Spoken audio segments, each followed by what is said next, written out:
Hello students, welcome to my channel Stream Commerce. In this video, we are going to study about accounting conventions.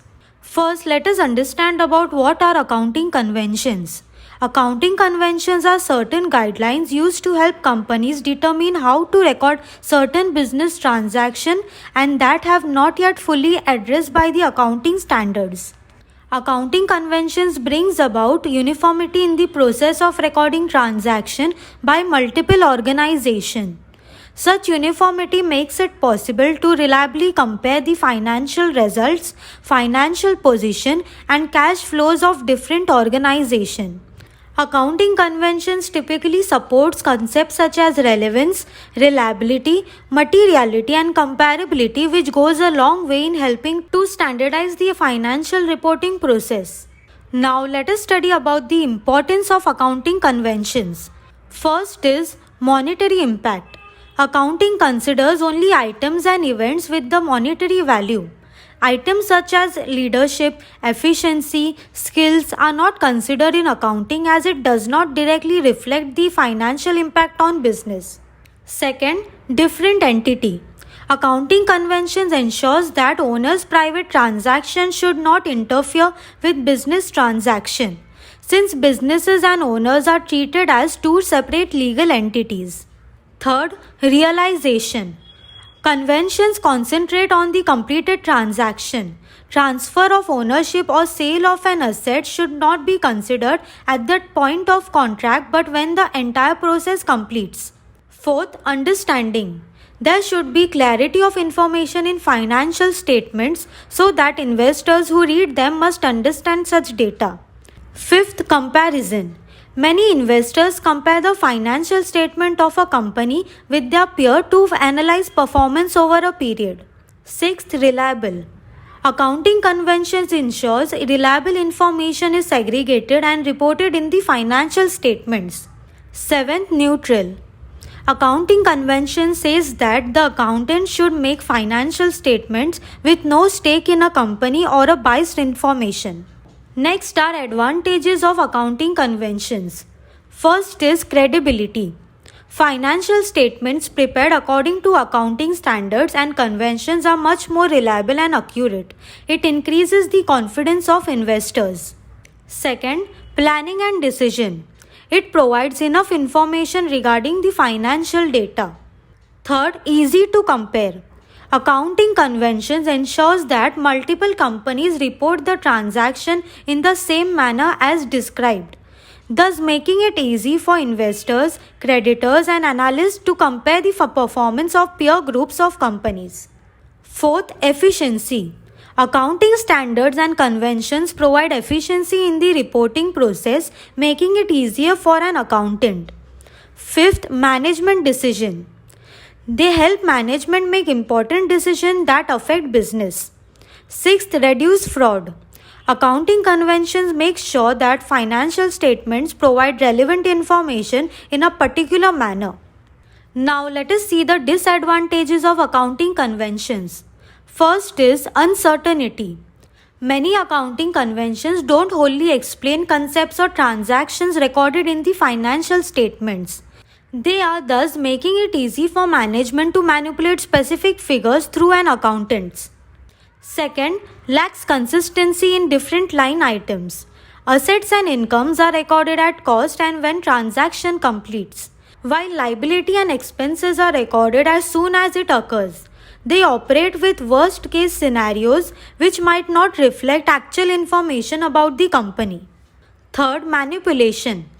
Although they are designed to avoid manipulation, many times these conventions help the management of the business to manipulate specific financial data through the reporting process, which shows a different picture of the company's financial status.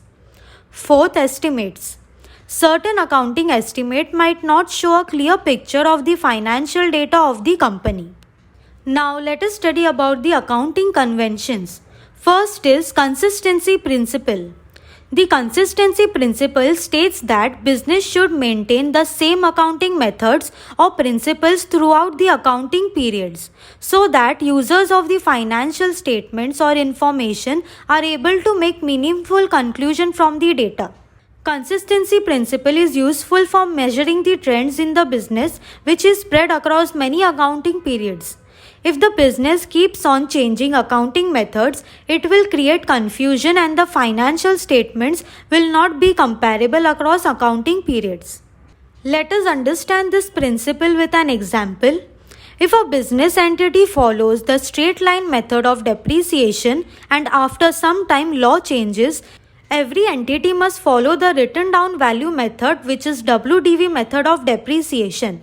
Now an entity has to provide depreciation as per WDV method and accordingly charge the depreciation and effect on profit due to change in method of depreciation to be disclosed, and the fact that the method of depreciation has been changed due to change in law are also to be disclosed in the financial statement so that the users can understand easily.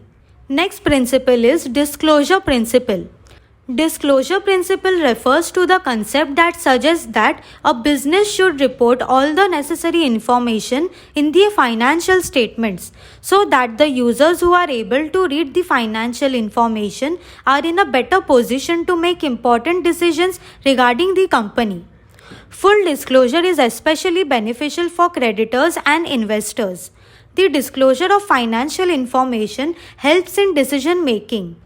The information is readily available to investors and creditors in the financial statements or as a note at the end of the financial statements.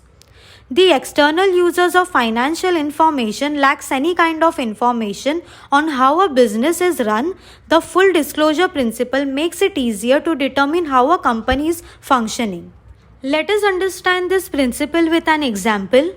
Let's say that X Limited has revenue of rupees 40 crore and above in the last 3 years, and they have been paying late fees and penalties of rupees 15 lakhs every year due to delay in filing annual return. If this rupees 15 lakh is clubbed as taxation fees, then not many people will know that it is not a tax expenses but late fees and penalties. Simultaneously, if shown separately, an investors might question the organization's intent to file annual returns as there is a delay in consistency in all 3 years. So as per the full disclosure principle, this rupees 15 lakh should be shown under the late fees and penalties, clearly explaining the nature, which should be easily understandable to any person. Next principle is conservatism principle. The conservatism principle in accounting refers to the idea that expenses and liabilities should be recognized as soon as possible in a situation where there is uncertainty about the possible outcome, and in contrast record assets and revenue only when they are assured to be received. In other words, the principle of conservatism states that if an accountant has 2 possible outcomes for any accounting issue, then the accountant must choose the outcome which is most conservative or has the least possible chance of profit.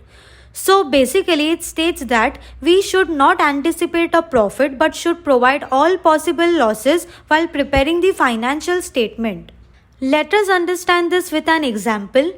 In December 2016, Karan agrees to buy an automobile from Ram and Sons Motors, and it is supposed to get delivered in January 2017. This is a good news from the Ram and Sons point of view, but it is also possible that some unfortunate might happen and deal gets broken. Therefore, as per the conservatism principle, revenue is not recognized in the books of accounts till the actual delivery does not happen. Next principle is materiality principle. Materiality concept in accounting refers to the concept that all the material items should be reported properly in the financial statements. Material items are considered as those items whose inclusion or exclusion results in significant changes in the decision making for the users of business information. Materiality concept also allows for the provision of ignoring other accounting principles if doing so doesn't have an impact on the financial statements of the business concerned. Therefore, the information present in the financial statements must be complete in terms of all material aspects so that it is able to present an accurate picture of the business. Let us understand this principle with an example. A customer who has a defaulted in payment of rupees 100 to a company that has a net asset of rupees 5000 crore is regarded as immaterial for the company. However, if the default amount of rupees 200 crore, then it will have an impact on the company. That's it for the video. I hope you have understood the accounting conventions. If you guys like my video, then share it with your friends and subscribe to my channel for more videos.